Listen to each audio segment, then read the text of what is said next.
Hello everyone, welcome back to my channel. Today I'm going to talk about the best countries to study in 2024. Right, so this information I'm going to give you is not that the information that I am giving you. I've got all the informations and feedback from my students, those who have gone in 2020, 21, 22, 23. Last 4 years, students, we have sent from Vidyaloka, we got in touch with all of the students. We got the feedback from each and every student about each country that they are studying in. So, and then we came to the conclusion that, the best countries to study in 2024, right? So, I'm going to tell you a few facts about the countries that where you should study and where you should not study in 2024, right? So basically, if you are from a middle class family or upper middle class family, or if you're a person, those who are looking into countries where you want to settle for longer time, you can choose countries like Schengen area. So the first top priority I'm going to give for European countries like Schengen area. The reason being, so that's the feedback that we have got from our students. So when we checked with students who have gone to the Schengen area like Lithuania and France and Spain and Germany, so we never got any negative feedback from them. So yes, we have got negative feedback from few students, those who could not get a job. So that's not because of the problem with the country. That's because of the student's profile, right?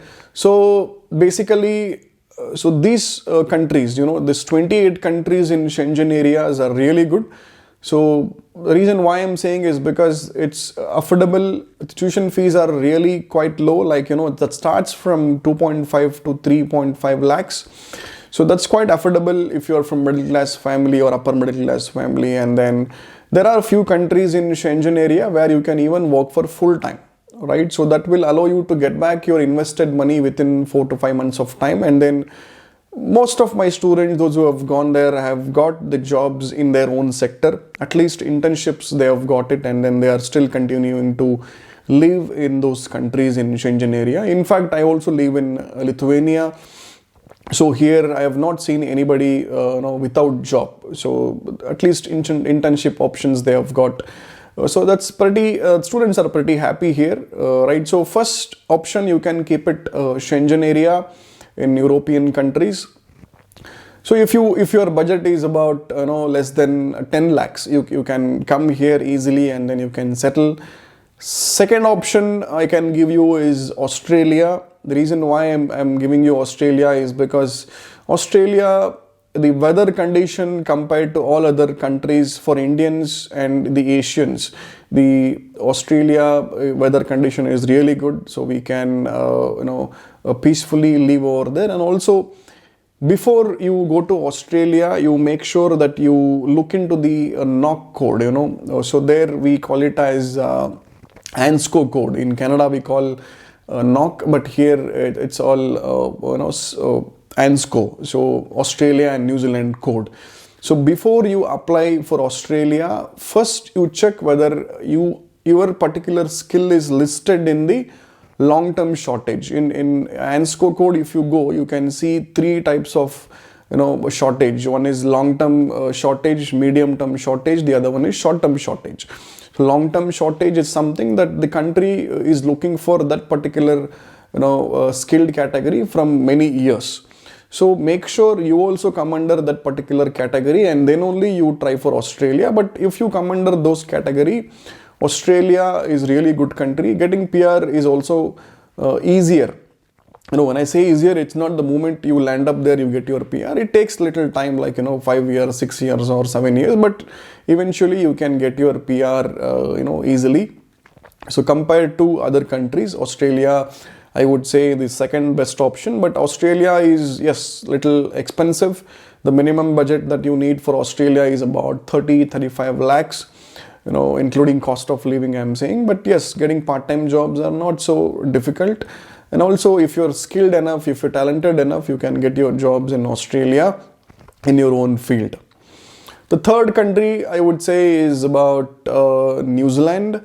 So New Zealand is such a country where, in case, but make sure when you go for New Zealand, your category is in demand.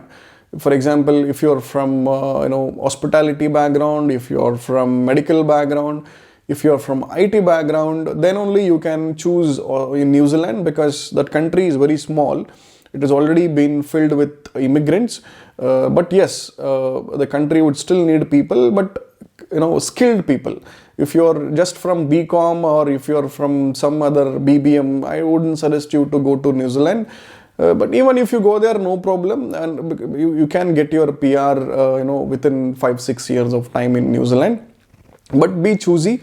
If you're from non-technical background or non-medical background, you can choose some other countries. But New Zealand, it is always good even for matured people, like matured profiles, like if your age is about more than 35-40 years also, you can still study in New Zealand and settle. So that's the third best country that I would say. New Zealand, first is Schengen area, second Australia, third one is New Zealand, and then fourth we have Canada, right? So Canada, fourth option, you can keep it, because getting PR is easy. The moment when I say easy, please do not think that you will get it as soon as you land it. No, Canada is again filled with lots and lots of Asians. Recently I have got a lot of complaints from them that the inflation has gone really high, so they are not able to, whatever they earn, they are spending on their accommodation, and they are not able to save some money. So Canada, I would say the fourth option. It is not the first option, it is the fourth option. There are few provinces in Canada where if you go, getting PR will be little easier for you. But before you go to Canada, make sure you also have some skill in you. So randomly don't go to Canada. So Canada is again okay option. Fourth option, you can keep it as Canada. And if you are a person, see, all these options I am giving you considering that you are planning for a long-term study options. Please do not get confused or think otherwise. So I am giving you option. All the options that I have given till now is for somebody who wants to settle for longer time, right? So not for somebody who just wants to study and come back.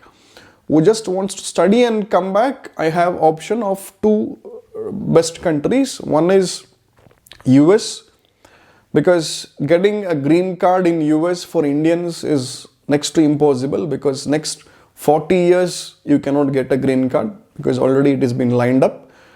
But US is always US. Nobody can beat US in terms of the salary that they provide and standard of living. It's really high. But again, the problem with US is you go only if you come under STEM category. If you are highly skilled, if you are into IT or some STEM, you go. If you're from non-STEM, I would suggest you don't even think of US, right? Because you don't get your PSW, you get only for 1 year, whereas STEM would get for 3 years. So again, extension of your visa, it depends on your luck, right? So if you get it, you be there, otherwise you come back with lots of loan again. So US, you keep this option in case if you are a person who just want to go get back my investment and return and get experience and come back. US is the best option. Again, the cost would be about more than 30-40 lakhs. So fifth option I'm giving you, UK. The last option is UK. Why? Because in case if you are from middle class family taking huge loan, I request you don't go to UK. If you are from middle class family taking huge amount of loan and risk, please don't go to UK. Or if you are from super rich family, if you have enough money, you're just going there to get education and come back, no problem. You choose UK. But this is a warning I'm giving to the middle class and upper middle class family people, students. If you are from this category, I think I've told you more than 5 times. Again, I'm telling you the 6th time. If you're from middle class family taking huge loan, don't go to UK. Ultimately, you end up without experience. Ultimately, you end up without getting a job, without clearing your loan. You will be in a condition where you cannot come to India because huge loan, or you cannot stay in UK, no job, right? So if you are in that position, please do not choose UK. And the 6th country is Ireland. So a lot of students, they think of going to Ireland. Ireland is best if you are from technical background like IT, nursing, medical background, you choose Ireland. If you are from a non-technical, non-medical background, Ireland is not that great. Again, I'm saying, like finance or MBA, something, accountancy. I have seen many students who have come back from Ireland not getting PR. But if you are from technically skilled background, you can choose Ireland. It's a good country, right? So I'm being very frank and transparent to the students and society, because I don't want anybody to spend huge money and then be in a position where they are completely lost, right? So this are the countries where you can choose in 2024, right, according to the profile. But make sure before you choose any country, whether you apply by yourself or you take help of any consultant, do some research from your own family or your friends or some other sources, and come to the conclusion and process your application. But yes, I would always suggest and guide students that you study abroad, so that it's one of the easiest way to settle. And then once you study abroad, you will come to know what is the you will start living your life independently. So you get to see a different side of your own, right? So best of luck, guys. 2024, if you're studying, if you're planning to study abroad, I think this video will be helpful for you. You can also forward this videos to your friends and family members, those who are looking to study abroad. And if you like the information that I have been giving, you can subscribe to my channel for more transparent informations. Thank you.